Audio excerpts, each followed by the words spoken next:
We are joined once again by Niall Stanage, White House columnist at The Hill. Niall, thanks for sticking with us. Good to be with you, Natasha. Why was this endorsement from Governor Reynolds so sought after? And now that it's gone to DeSantis, will it be enough to help him close the gap with Trump?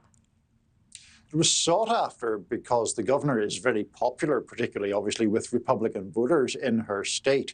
One poll showing her approval rating north of 80% with likely Republican caucus goers.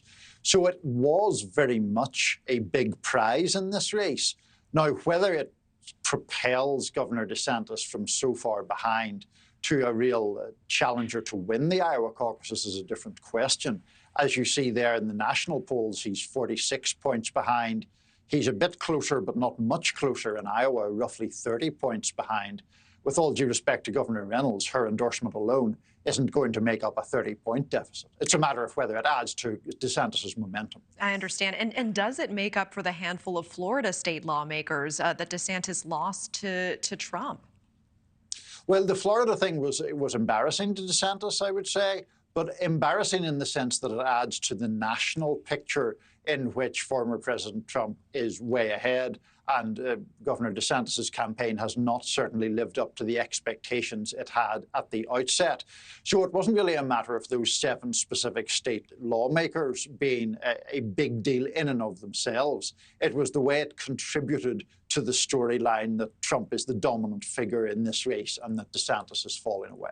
And the Florida primary is further down in the calendar, but do you think a loss in the state would doom DeSantis in his campaign for the White House?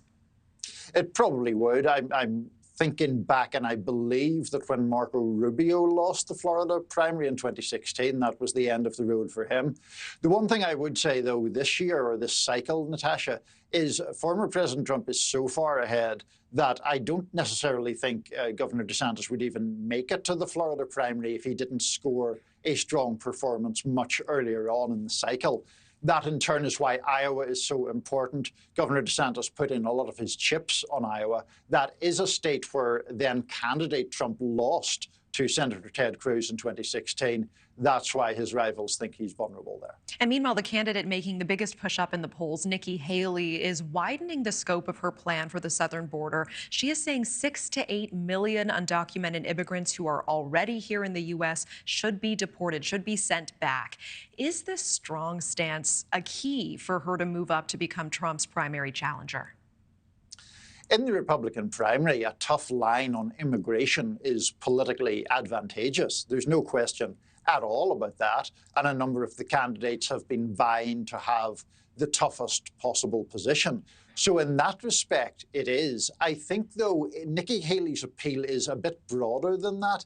She appeals to a different kind of Republican voter than former President Trump, whereas DeSantis is really competing for the Trump bloc.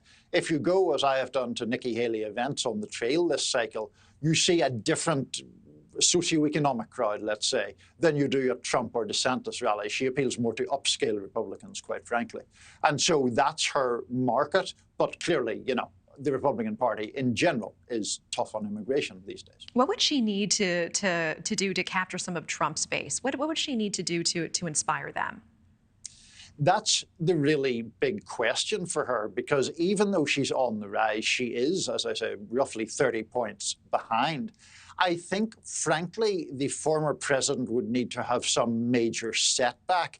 I don't think Nikki Haley or Ron DeSantis or any of the other candidates can close that gap by doing things right themselves. They need something to go badly wrong for former President Trump. The most likely potential situation there obviously would pertain to the 4 criminal cases that he faces. Okay, Niall Stanage, always appreciate your time. Have a great evening. Thank you. Thank you for watching. Go to newsnationnow.com to find NewsNation on your television provider. And don't forget to click the red subscribe button below to get more of NewsNation's fact-driven, unbiased coverage.